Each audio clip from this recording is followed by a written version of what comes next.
Hello, welcome to a reading from the Bible of Acts, chapter 14. At Iconium, Paul and Barnabas went as usual into the Jewish synagogue.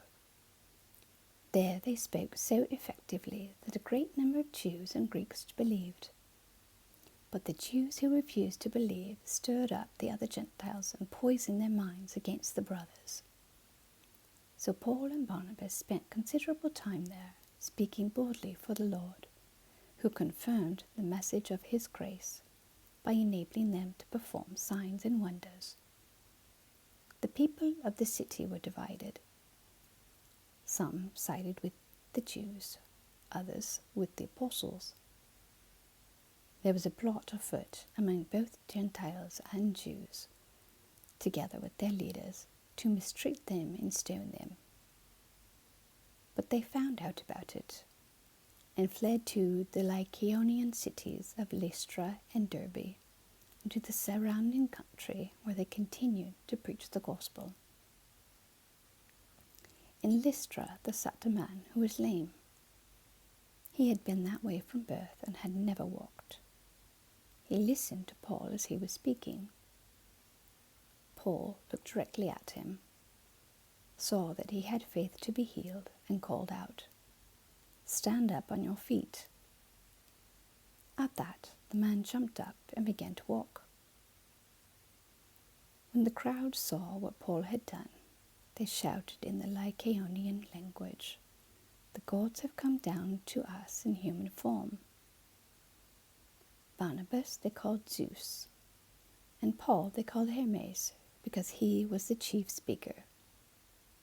The priest of Zeus, whose temple was just outside the city, brought bowls and wreaths to the city gates, because he and the crowd wanted to offer sacrifices to them. But when the apostles Barnabas and Paul heard of this, they tore their clothes and rushed out into the crowd, shouting, "Friends, why are you doing this? We too are only human like you. We are bringing you good news, telling you to turn from these worthless things to the living God, who made the heavens and the earth and the sea and everything in them. In the past, he let all nations go their own way. Yet he has not left himself without testimony. He has shown kindness by giving you rain from heaven and crops in their seasons. He provides you with plenty of food and fills your hearts with joy."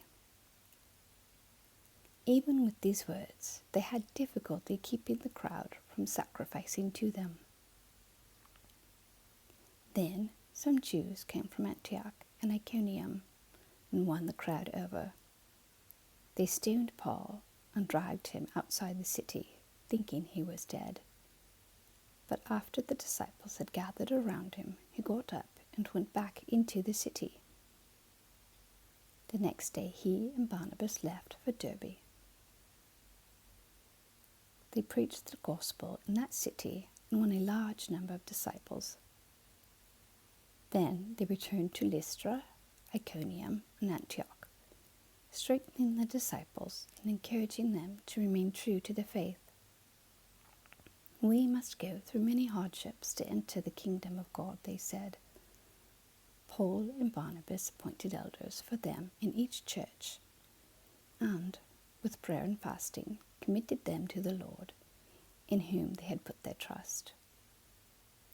After going through Pisidia, they came to Pamphylia, and when they had preached the word in Perga, they went down to Italia. From Italia they sailed back to Antioch, where they had been committed to the grace of God for the work they had now completed.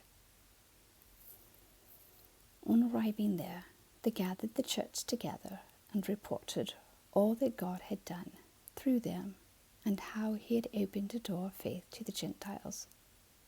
And they stayed there a long time with the disciples. Amen. Thank you for listening.